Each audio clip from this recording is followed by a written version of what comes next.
Hi, this is Gary with MACMOST.com. Let's take a look at using the zoom function on your iPhone or iPad.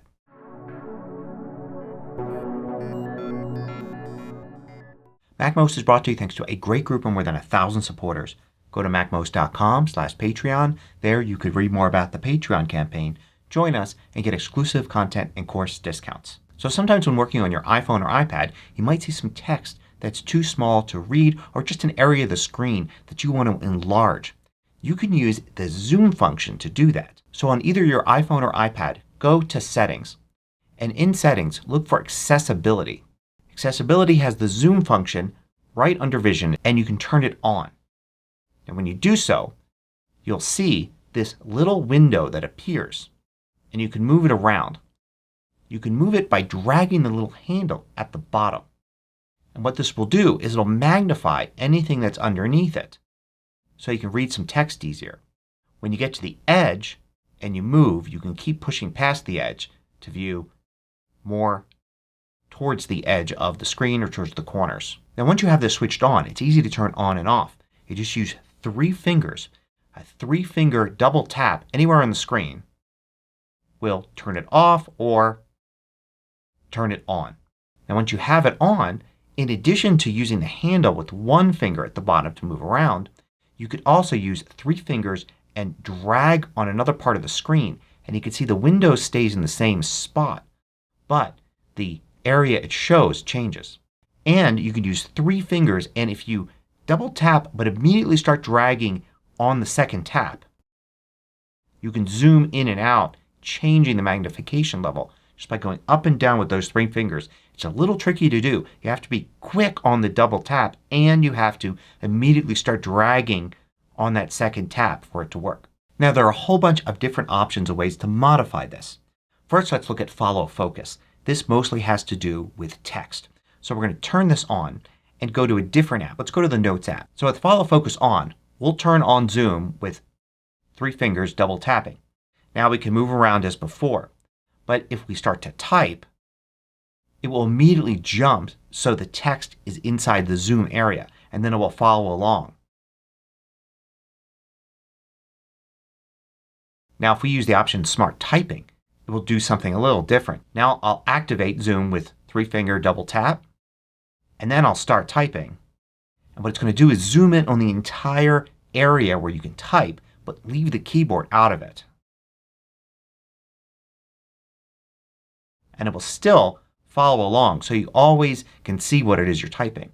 Now the next set of options is for using a keyboard. So you normally wouldn't be using a keyboard with an iPhone, but you can. On an iPad though, it's getting more and more common to have a keyboard attached. And if so, you've got a whole set of keyboard shortcuts you can use here and switch on and off and use the zoom feature, zoom in, zoom out, move the zoom window, and so on. Another way to control the zoom feature is to use the zoom controller. Let's turn that on, and you can see the zoom controller as this little circle with arrows in it at the bottom. Now I can tap with 1 finger and drag it around and reposition it to get it out of the way. Now if I turn on zoom with the double 3-finger tap, then I can use this, move the zoom window around. And notice when I first start doing it, it gives me a little mini version of my iPhone at the bottom just to give me some context of where I'm zooming to. This is also a little tricky because you have to start moving right away when you tap and move. If you tap and wait, then you're simply moving the control again. Now you can also single tap, double tap, and triple tap this control to do different things. Each one of these can choose 3 different things you can do. There's Show Menu, there's Zoom In and Out, and Speak on Touch. We'll look at Show Menu here in a minute. Zoom In and Out basically turns this on and off, and we'll look at Speak on Touch in a minute as well. If you see the double tap is zoom in and out, so I can just double tap on the controller to turn it on and off. Now you can also double tap and immediately start sliding up and down to adjust the zoom level if you've got this control turned on. And if you like, you can change the color of the control there, and you can also change how transparent the control looks. Let's leave the control off for now and let's jump down to Zoom Filter, and this is where I could set a filter for the zoom. So I could go say to inverted, grayscale, grayscale inverted, or low light. I could also set the maximum zoom level, which prevents you from accidentally zooming so far in that it's difficult to figure out where you're at. Now with the Zoom controller there's also something you can set here on one of the tabs called Show Menu. And when you have that turned on, then tapping once on the Zoom controller will bring up this menu. You can easily turn Zoom on and off with that. You can also choose the region, which allows you to go to full screen, and we'll look at that in a minute. You could resize the lens, which allows you to grab a corner and change the size of the lens there. You could choose one of those filters and you can hide the controller. You can also set the zoom level with the slider right here. So this little menu is kind of handy. If you got the setup with a single tap, double tap, and triple tap with the controller on, you can really control it all right from here. So if you find yourself using Zoom a lot, you're going to want to have the Zoom controller turned on and those 3 tap options configured.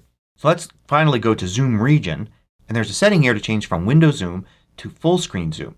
And now the entire screen is zoomed in. When you do this you definitely want to have the window controller on because otherwise it's very difficult to navigate around. I could drag down with one finger and it kind of snaps back to where it was.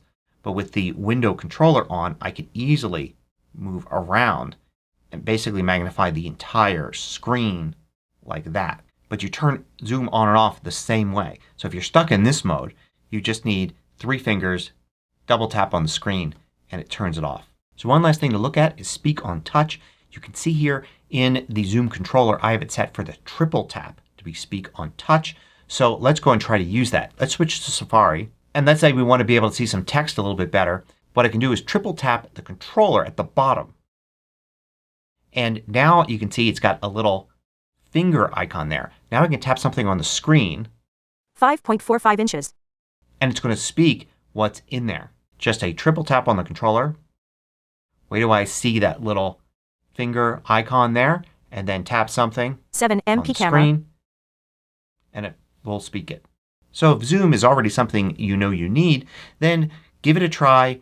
Learn how to use the controls so you can use it when you need it. But even if you haven't needed it up to this point, it's a handy tool to have. So it's worthwhile learning so when you do need it you know how to use it. Hope you found this useful. Thanks for watching.